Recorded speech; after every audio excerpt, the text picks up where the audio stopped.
We're excited to share with you some updates that are coming for your genetic evaluation, those annual updates that we do each year. And this year, alongside those updates, we're also going to be releasing 3 new EPDs into that production environment and make them available for all registered Angus cattle. Typically around this time of the year, we do some updates to that genetic evaluation, the routine maintenance, the updates of those economic assumptions inside of dollar values. And this year, there's a few additional updates that are going to be taking place. And so we want to take a little bit of time and go over several of those with you. Some of these we're going to touch at a little higher level than others, and others we're going to go a little bit deeper into the weeds on. But to share with you what some of those updates are, like I mentioned, we have our 3 EPDs being moved into production. The long-anticipated Teat Size, Udder Suspension, and Functional Longevity EPDs. We have some updates to share around your Heifer Pregnancy EPD. Those 3 EPDs that are being released, they're also going to be added inside of that $M, or your Maternal Weaned Calf Value, so we're going to touch a little bit on that. Then we also, for those dollar values, have some updates to those economic assumptions, as well as those updates to our main and supplemental sire list, our breed averages, percentile ranks. And this year, we're also updating our possible change tables around our EPDs as well. One additional update that's being made is around our feed efficiency model, and this directly impacts our RADG, or those residual average daily gain, and our dry matter intake, or DMI EPDs. So we're going to start there, going over some updates around our feed intake model. These updates are really focused around things around that model accuracy, as well as the efficiency of that model running. And so within those updates, we really wanted to make sure that we were capturing, as more data has come in over the years for these particular traits around feed intake, wanting to capture all the variation and environmental effects that would be there within that data. So one of the things that we did is add a herd year and season effect to those contemporary groups to really make sure that anything that was happening prior to that feed test in terms of environmental influence was being captured in those contemporary groups for feed intake. This also then leads to some re-estimations around our regression coefficients for this, as well as updating those variance components inside of the feed intake model. Specifically, if we look at what we saw for our dry matter intake, there was a slight adjustment in that heritability. Previously, it was 0.33. We saw it adjust to 0.29. So not a big change, but do want to make sure that you're aware that there was a slight change in that heritability for dry matter intake. Now, one of the common questions that comes as we make changes to those models is around, well, what are the correlations going to be for EPDs previously and then with the new model? As we take a look at what we have here in front of you, we can see that we have 2 different groups of animals. We use different groups of animals as we work through some of the testing and the validations. And so pulled out our current sires, any animals meeting the definition to be a current sire, and then a group that we call the top 200 sires. And essentially, these are the animals that would have had the most registration, progeny registered in the last fiscal year, is what we consider to be the top 200. So as we look through there, we can see the EPD correlations are really high for most traits. We do have a little lower correlation for that RFI, or that residual feed intake value, and our RADG. But that's just an accumulation of the different changes that took place with those contemporary group builds and some of those re-estimations of those coefficients. So with these changes, I do want to make sure that I mention that we do have more prediction accuracy. The model does a little bit better job of predicting those traits, and we do reduce the bias in the results and in the model with these updates. Now, I mentioned that we do change the contemporary group build a little bit. I do want to make sure I call attention that that's only for data moving forward. Any data that's already in the evaluation will remain as it is, and this is just a change around that contemporary group for data that'll come in from here forward. So to change gears just a little bit, I want to talk about the release of our Teat Size, Udder Suspension, and Functional Longevity EPDs. We know that this has been long awaited by many of our members, as well as your customers in the commercial industry. So we're excited to share that those are now going to be out in production as of May 23rd. So we're going to start with our Teat Size and Udder Suspension trait. Both of these are really focused around the conformation of that udder. So these EPDs are directly tied to our scoring guide that we have at the American Angus Association for both of these traits.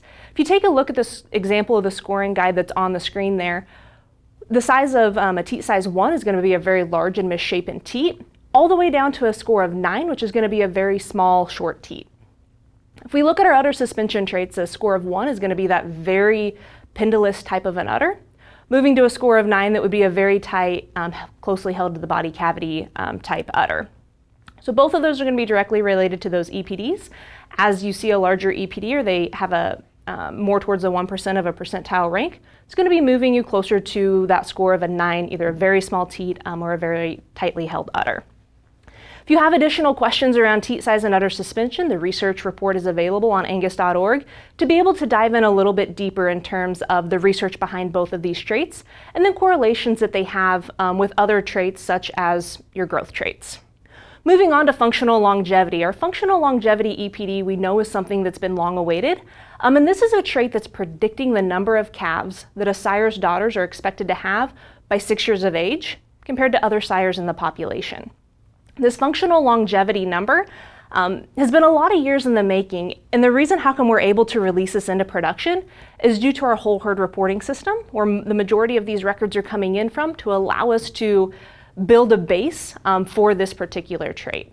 So our inventory reporting system, if you're not one of the herds that's currently participating in that program, we'd encourage you to make sure that you are in the program to ensure that every female is getting a production record every year, whether she has a calf or whether she doesn't. All of that information is used inside of our functional longevity number. With that, like teat and udder, functional longevity's research report is also available on angus.org. So if you have additional questions about the research behind functional longevity or want to learn a little bit more, go check out the research report and let us know if you have any questions. So all 3 of these traits are going to be added into our maternal suite of EPDs. You'll see them there in the box. We fit them in the order of teat, udder, and functional longevity. This is how you'll see them on EPD pedigree lookup as well as on the registration paper. I'm going to invite Kelly to walk us through some updates around heifer pregnancy as well as those dollar value updates. Kelly? Perfect. Well, thank you, Esther, and thank you for reviewing those research EPDs that are now moving into production as of today. That's a really exciting feat for the American Angus Association, and we're really looking forward to allowing producers and your more like your commercial customers to be able to really utilize those 3 EPDs. So I just wanted to go over a bit of some of the updates around our heifer pregnancy EPD. Last year, you will remember during the same time in our May 2024 updates, we actually updated the contemporary group around this heifer pregnancy model. And since that time, we've continued the work on this model because we know how essential it is to have a fertility trait in your suite of EPDs. And so as we work through these updates, it's always essential for us to make sure that our models are as accurate and unbiased as we possibly can, utilizing the data that we have within your database. So through this work, we actually updated the variance components inside of heifer pregnancy with those new contemporary group models in place. And as we continue to do this over time, let's say in the next 5 to 7 years, we'll actually take a look at this model again to see how it changes as we add more additional data over the years.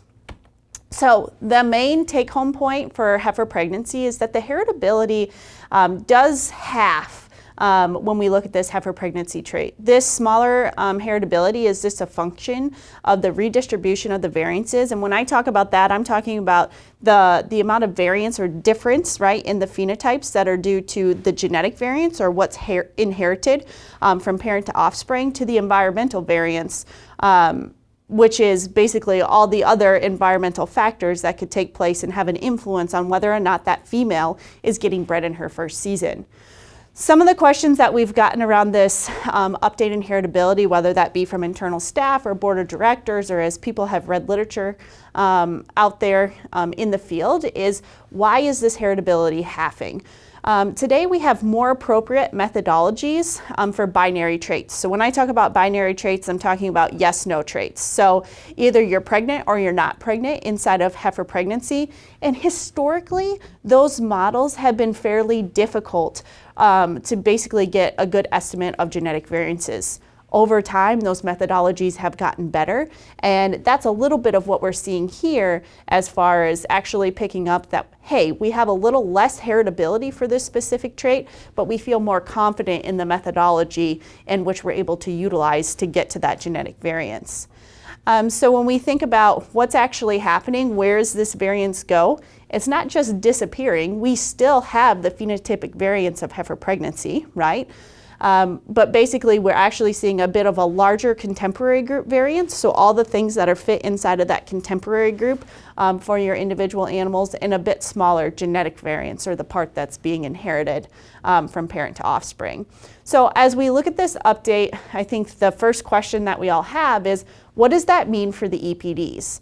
Well, as you guys know, when we think about heritability, right? Heritability is basically the correlation of how highly correlated the genetic variance is to the phenotypic variance, or what you guys are recording on farm.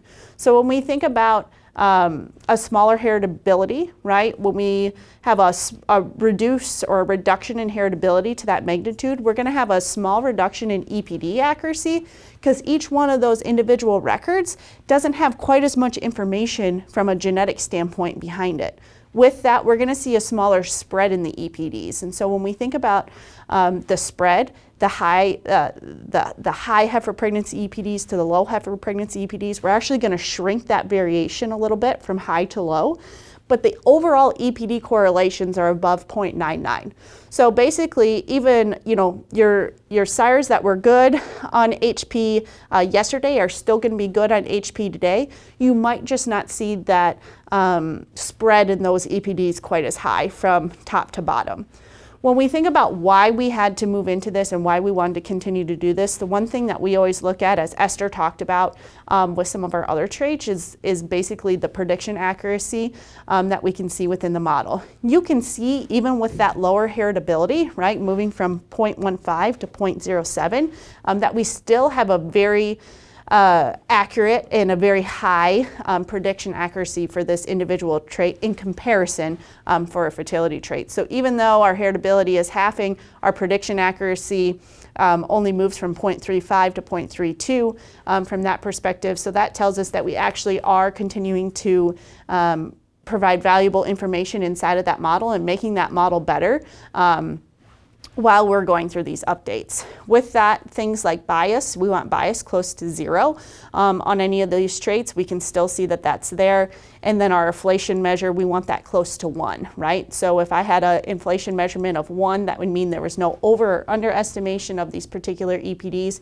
You can see in both of our current states that our inflation values were right near 1, and that's a really good assessment of model accuracy and how well these models do at predicting what's going to truly happen in those sires' daughters as they move into their first production cycle. So now that we've kind of rolled through the updated release of EPDs, we've talked about the model updates that are taking place, that took place here today on May 23rd. We wanted to go over specifically the updates to the dollar values, because anything that we do that influences the component traits of our dollar values is obviously going to have an effect in the outcome of those profit functions. With that, every year we do an annual update to our economic assumptions, reminding you that those annual updates to economic assumptions are actually based on what happened in the last 7 years of our individual production cycles. Again, we have the addition of the Teat Size, Udder Suspension, and Functional Longevity EPDs to your Maternal Weaned Calf Value, because obviously all 3 of those traits have an influence on the cost and revenues inside of that Maternal Weaned Calf Value. We're looking at profitability from conception to weaning. We have new variance components, as we stated, for several different traits that we need to fit inside of our dollar values. And then we have individual changes on those heifer pregnancy EPDs. Remember, I talked about the shrinking range in HP, slight re-ranks in that dry matter intake EPD as we updated those variance components. While those individual traits and differences and variances can affect the dollar values, if I'm re-ranking as an individual sire on one of those EPDs, that's obviously going to have an effect on what my profitability is in each one of my dollar values as well. So let's start with the easy one, the annual update to economic assumptions. As producers, you're used to seeing these year over year. And like in years past, like I said, we're basing this on a 7-year rolling average. So when you look at those 2025 economic assumptions, they're going to basically roll from 2018 to 2024. As we all know, right, cattle prices have been extremely high, specifically in the last 12 to 16 months.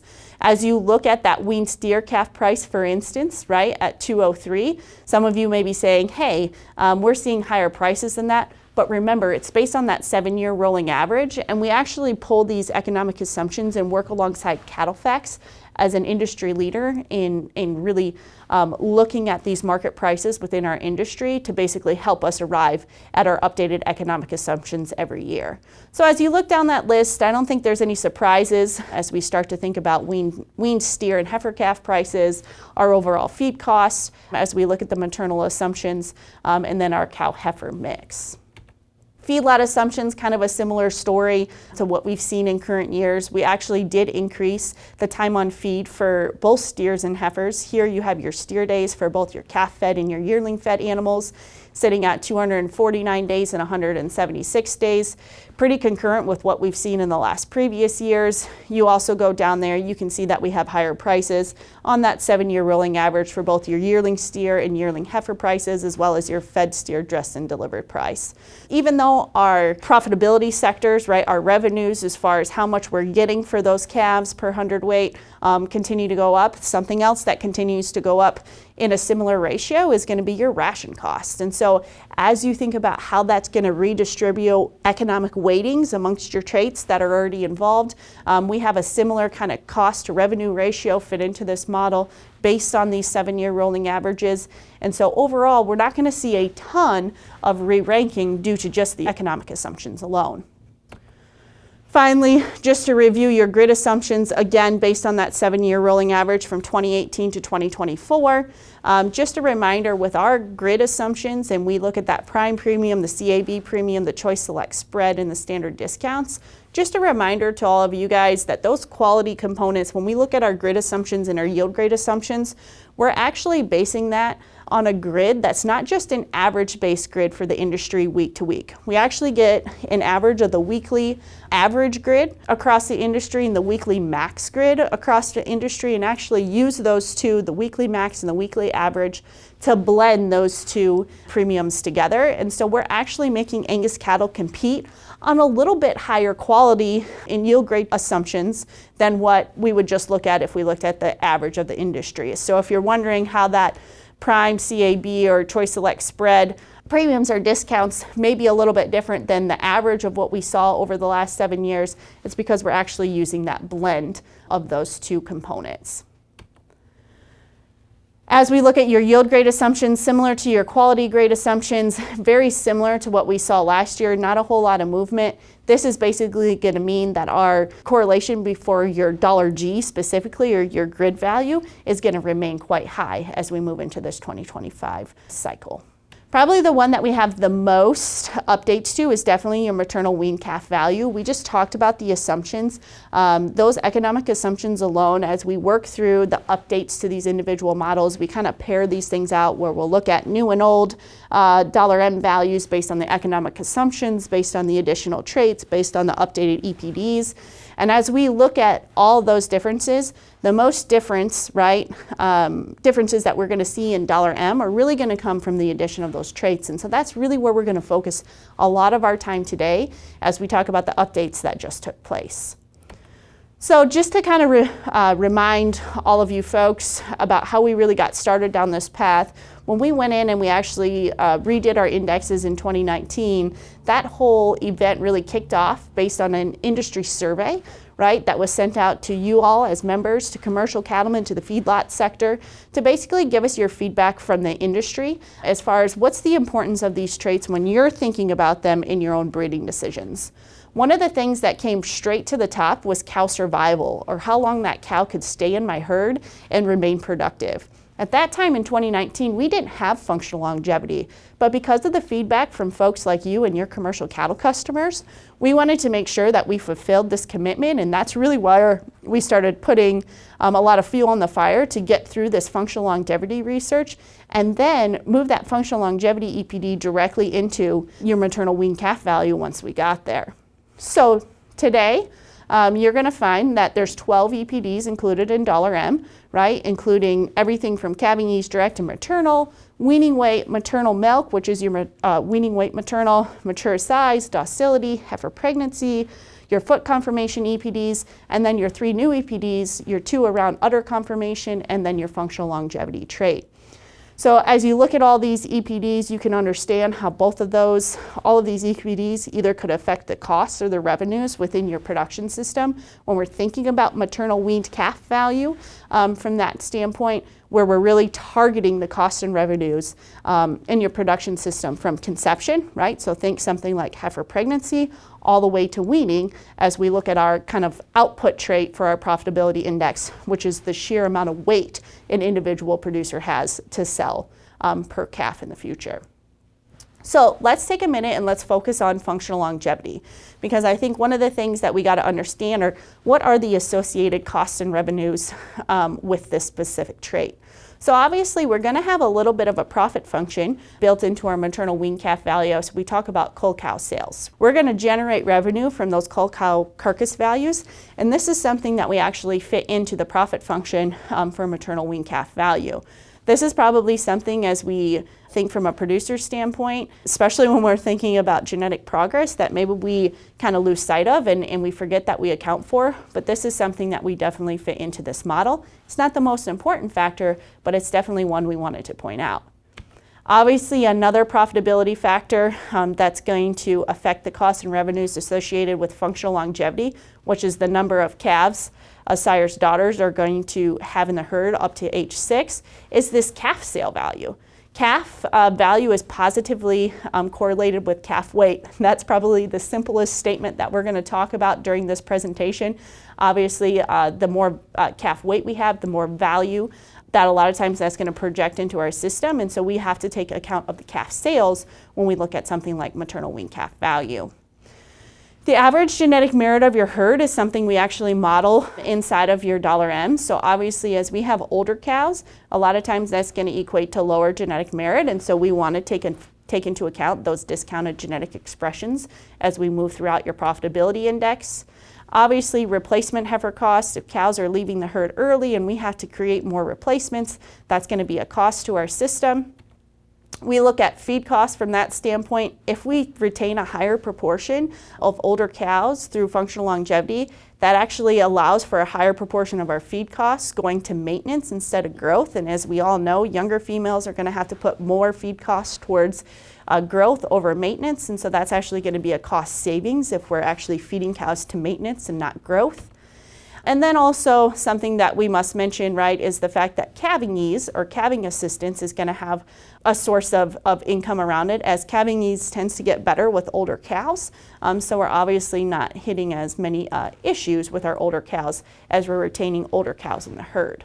So if we were to break out what our new $M looks like from a quartile standpoint, and when I talk about quartiles, what I'm talking about is I'm just talking about the top 25% of our herd versus the 25 to 50%, 50 to 75, and 75 to 100% of our herds as we look at that. So for instance, if I'm in the top 25% for $M, and I'm using current sires, so there's about 30,000 sires represented in this particular example. If I am in the top 25% for $M out of those 30,000 sires, I'm going to have a value of an 85 for $M or higher. And my average EPD profile is going to look something like this for the 12 traits, right, that are inside of $M. So this is a good way for me to sense check and make sure that the profitability function behind our maternal weaned calf value is moving these important traits in the right direction. For instance, if I'm selecting on bulls that have a higher $M, under this new system, that means that they're going to have a bit more calving ease, a bit more weaning weight. You can see that our fertility measures, heifer pregnancy and functional longevity, are above breed average. You can see that we have less mature size when we're in the top 25% for maternal weaned calf value, more docility, and we're going the right direction on claw set and foot angle. So like I said, this is just a good sense check for us as we're going through and understanding, okay, if I'm in the top 25% for $M, or conversely in the bottom 25% for $M if I'm a current sire, what's my average EPD profile going to look like? And as we look through these traits, we can understand that this profitability function is driving those important maternal traits in the right direction. Something that you all are probably a bit more accustomed to looking at are these response to selection graphs. And so here in blue, this is your previous $M versus your updated $M that was released on May 23rd. As we look at these response to selection graphs, we don't have a huge difference, but let's hone in on a few of the things that changed. So one of the things that we have to realize is anytime that we add a new trait, think of a circle, right, or a pizza pie. Anytime that we add new traits to a pizza pie, we can't just make the pie bigger. We actually have to take a little bit of real estate away from other traits that were already inside of that index. So moving from 9 to 12 traits inside a $M is going to reallocate, right, some of these individual traits inside of this index. And so let's take a look at what's happening here. We have similar values for things like calving ease, birth weight, those sorts of traits, heifer pregnancy, etc. But as you get down here to your teat size, your udder suspension, and we kind of see that we have a positive direction if we selected on $M for the next 10 years, that we move the TEPD in a positive direction, which is good because remember, a higher EPD is more desirable when we think about teat size and udder suspension, as Esther explained to us here just a minute ago. As we look at something like functional longevity, you can actually see that we're making a positive impact in functional longevity, or how many calves that individual cow is going to leave in the herd up to age 6. The one thing that people have asked me as we've looked at some of these correlations is, I expected $M to re-rank maybe a bit more by adding these 3 traits. I think the one thing that's important to point out is that as we've talked about this update, and we've been talking about it over the last several months, the one thing we've always said is that if functional longevity is being represented by some of the other traits already in $M, we're not going to see a complete re-rank, right, in this particular trait. As you can see here, even before functional longevity was released, because we had traits associated with functional longevity, things like mature cow size, things like docility, foot score, things that would make us actually cull those cows out of our system, we were actually making a positive impact on something like functional longevity. By fitting the trait directly into this model, you can see that we're actually capturing more variance than we were before, which is an exciting thing for us. But the reason we're not going to totally re-rank on something like $M and the correlations are above 0.9 as we fit in these new traits is because of the fact that we actually were capturing some of that variation prior, even though we didn't have the direct trait to fit into the index. So that's really where we see $M heading. As we look at those individual traits, we still have a downward pressure on mature size. We have a positive upward pressure on functional longevity, which is the right way for the trait to go. Teat size and udder suspension gain value. We still have heifer pregnancy moving in an upward direction. Claw set and foot angle move in a negative direction, which is the right direction for that trait to move. But if we look over here to something like weaning weight, for instance, we do take a little bit of pressure off of something like weaning weight, only because, like I said, as you put more puzzle pieces or you put more pieces of the pie into that maternal weaned calf value, we exchange values in other places. Just for the sake of making sure that everyone understands what's also happening in the rest of your indexes, this is an updated response to selection graph as we look at beef value. This is your terminal index value, mind you. And so you're going to see that we still have a lot of pressure on things like weaning weight, yearling weight, your carcass weight, marbling, etc. While we didn't fit any new traits into this index, as variance components change, as the economic assumptions change, as things like feed intake change, that's going to change the economic weights that are distributed across these traits. So for instance, over the last 5 years, as the economic influence on something like ration costs has changed, it's gotten higher. By selecting on beef value, you don't increase dry matter intake quite as much because that economic impact of those ration costs are actually holding that back a little bit if you're selecting on this $B profit function. And then finally, I think for good measure, let's talk a little bit about $C. So when we compare previous and updated $C or $C in green as it is today, again, very similar response to selections as we continue forward. I think some of the things that we've talked about in the past with $C is still going to have a lot of weight on things like your carcass traits and your growth traits, but we do put bumpers up around mature cow size. We do have a positive impact on things like functional longevity and heifer pregnancy, which are basically those really key maternal traits that we have inside of our whole profitability functions when we talk about your combined index value. Just to give you a little bit of update on what the kind of current and new dollar values are on averages. Again, these are current sires, so sires that have registered a calf in the herd book over the last 2 years. The means or the averages of these index groups are going to stay relatively similar. But the one thing I did want to draw your attention to, right, is the standard deviation. As we capture more value and as we describe more profitability differences inside of our maternal weaned calf value profit function, we actually see that our standard deviation of this particular dollar value increases. With that increase in standard deviation, that's actually telling us that we're capturing more value and we're describing more of the profitability differences for that particular segment than we were before. So that's a really positive thing for all of us to see, because we're actually describing differences in profit and capturing more differences in profit that we were missing before without teat size, without udder suspension, and without functional longevity. So as you can expect, because those means are quite high, the other thing that's quite high between all of these index values is our correlation between previous and in your new $M, $C, and $B. You can see here that your $M value, it lands at a correlation of about 0.94. When you look at this current sire group, $C lands at a correlation of about 0.97. And then if you look at your $B correlation, that's a correlation that's very close to 0.99.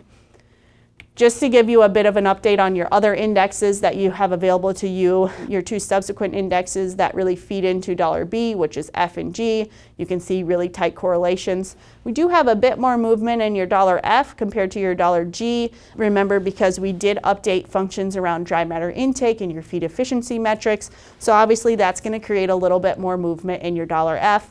With that, as ration costs continue to go up, you're going to see that effect in your $F, whereas your grid value components are really wrapped around those yield and quality grade assumptions, and we really just didn't see that much movement in those assumptions as we updated those from prior year. And then finally, just a note, $W, we still update $W with the current economic assumptions, and you can see there that that correlation is above 0.98. So as we wrap up, I'm going to invite Esther back up here, and we're going to answer a few of the commonly asked questions that we get. But just to kind of review your 2025 May updates that went live on May 23rd, you have those 3 EPDs moving into production: teat size, udder suspension, and functional longevity. You had those updates to those key models in heifer pregnancy and feed intake. We did our routine update to economic assumptions. We had overall high correlations in $M, even with the addition of the new traits. But remember, if we have an impact on $M, that's also going to impact your $C. And you're going to see some individual changes, even though those correlations were quite high. One more note I might just mention before I call Esther back up here to answer a couple questions together is that your genomic percent ranks, right? So those 1 through 100 scores that you receive when you use that AngusGS or HD50K for Angus, those will be updated, but we're going to update and add functional longevity, teat size, and udder suspension at a bit later date than what we've done in the past, and you'll actually see those percent ranks update on June 27th. So with that, Esther, I invite you back to the stage, and let's talk a little bit about the commonly asked questions that we've been getting as we've talked about these individual dollar value changes. You bet. I think you did a great job walking through specifically around the questions for those dollar values, right? We know that's going to be a popular question that's going to come. And so if I'm a producer and I'm looking at my dollar values and I see that something's changed, whether that be with $M or $B, where should I first go look for those changes? Yeah, I think, obviously, as you've seen changes this morning on your individual animals, let's say we're talking about $M, Esther, the first place that I'm going to look if I have a change on an individual sire for $M or a cow for that matter, is I'm going to go look and see how they rank for those 3 new traits, right? Teat size, udder suspension, functional longevity. because that is inducing the most changes. Like I said, we broke down those changes in bits and pieces, so then we could look at, okay, how high is the correlation just due to economic assumptions? How high is the correlation due to the addition of those EPDs and those model updates? The one thing that I would say is go focus on those 3 new traits and kind of see where you rank in the population. If you're above breed average, right, for those 3 traits, you probably got a little bit more credit on $M. If you're below breed average, hey, you probably went the other direction. But that's the first place I would focus on, and then I would lean into maybe some of those updated traits that we have for $B, something like DMI. Did I re-rank on DMI for something like $M? Did I change my heifer pregnancy value? It's a good place to look, good place to start. And those changes could obviously then also impact our $C value, since both of those are inside of that index. Exactly. So that's a linear combination of those 2 traits, and so definitely you could see a change in your $C if my $M or my $B changed. Makes sense. So obviously, functional longevity is a place that we would look if $M, right, went up or down for my individual animals. Can you remind me, what are the phenotypes used in functional longevity? I know that's a question that we've both gotten quite a bit as we've released that EPD out into research, but I think it's a good one for us to review. Yeah, so functional longevity, those phenotypes, we think about what that EPD is really looking at, right? The number of calves a sire's daughter is going to be producing. Yes. So we need to know how many calves she's having, right? So it's going to be coming from those production records. But equally as important is also knowing whenever she didn't have a calf, right? So we're really good about knowing we had a calf this year, make sure we get it reported with those birth weights and weaning weights and other data points. But we also need to know if she was a donor or used as a recip, or maybe she was open that year, but you kept her. And so those records that are coming in specifically out of that inventory reporting program do a really good job of helping us with that functional longevity trait. Yep, absolutely. And I think that functional longevity trait is an interesting trait too, because we could particularly have cows that had a lot of calves over time, right? Maybe she calved every single year up till year 6, 7, 8. But because of the heritability of that trait, which is around 0.1, about 10%, sometimes we may see a cow that doesn't rank very well for functional longevity. But I think we always have to remind ourselves, this is about trying to delineate sires, right, from each other, because at the end of the day, we could have a cow that did all the right things and definitely keep her in the herd, right, because she's a valuable one, especially for our commercial cattlemen to have in their herds and our seed stock members alike. But at the end of the day, really to make genetic change in this trait over time, we got to find the sires who create daughters that do that every single time. You bet. You bet. So Kelly, one question around that heifer pregnancy EPD. So we know that heritability changed from 0.15 to 0.07. Yep. Does that change how I use that EPD at all? Yeah, no, I mean, use the EPD in the exact same way. Like I said, the rank correlations are going to be quite high from heifer pregnancy of yesterday to heifer pregnancy of today from that standpoint, Esther. So obviously the direction in that trait remains the same. Obviously we know fertility has a huge impact, right, on our individual operations. So it's a part of a lot of selection goals as we think about sending sending Angus bulls out into the commercial cow-calf industry. So definitely continue to use that EPD in the same manner that you were before. Perfect. And then last question, Esther. This is one we get all the time, especially as we continue to add more traits inside of maternal weaned calf value, because when we think about the profit function of maternal weaned calf value, which is, hey, I'm keeping my own replacements, I'm selling my cull heifers and my steer calves at weaning time, there's a lot of things that can impact my profitability, right, from that standpoint. And so as we look at $M, one of the questions we always get, and it's both the beauty and the curse, right, of a profit function, is that we can get to the top of that index in several different ways. So can you talk a little bit about how animals with different EPD profiles can rank similarly on $M? Yeah, and Kelly, if we go back to, you shared that current sire's kind of quartile breakdown, that gives you the average EPDs, right, that we see in each of those quartiles. But obviously there's a range within there to get us to that average. And what it really comes back to is whatever's creating the cost, we also have to have a profit for it. So I can get there in different ways if I'm able to offset what the cost is with a different revenue. You may have a few more details to add into that one. Yeah, I mean, I think, like I said, that's both the beauty and the curse of a profit function. The idea that we can get there in many different ways. If we all got to the top of the $M index in the same way, it would make our lives a whole lot easier. But we know that we have different environmental constraints. You talk a lot about what maternal means for different groups. And obviously when we talk about maternal weaned calf value, we're not just focused on replacement heifer costs, but also the function of how many pounds a calf am I weaning off that cow, sending out into the industry. And so we know that, for instance, the size, the feed resources are going to differ between different environments. That doesn't mean we can't find a $M, right? That's high for each one of those different environments. But if I'm living in Iowa, right, and I have access to a lot of cheap corn silage to feed my cows through the winter, right, I may be able to handle a bit more mature size versus somebody who's out west in the foothills of the Rockies, right, and doesn't have access to as many feed resources. And so we may have to reallocate, right, our selection criteria to basically fit those individual environments. I think at the end of the day, though, our seed stock producers are really well versed in using those individual trait predictions, right? So they know how to selectively mate and find each hole in their individual animals and make them better by the bull they're putting on top of them. Yeah, no, I think that's a great way to look at that and those differences, as we do see that from time to time. Yep. We appreciate you guys watching this video to learn more about the updates that happened on May 23rd. We would encourage you, if you have questions, go look at those research reports for teat size, udder suspension, and functional longevity. There's also some webinars out on those topics as well. But as always, if you have any questions, feel free to reach out to your staff at the association.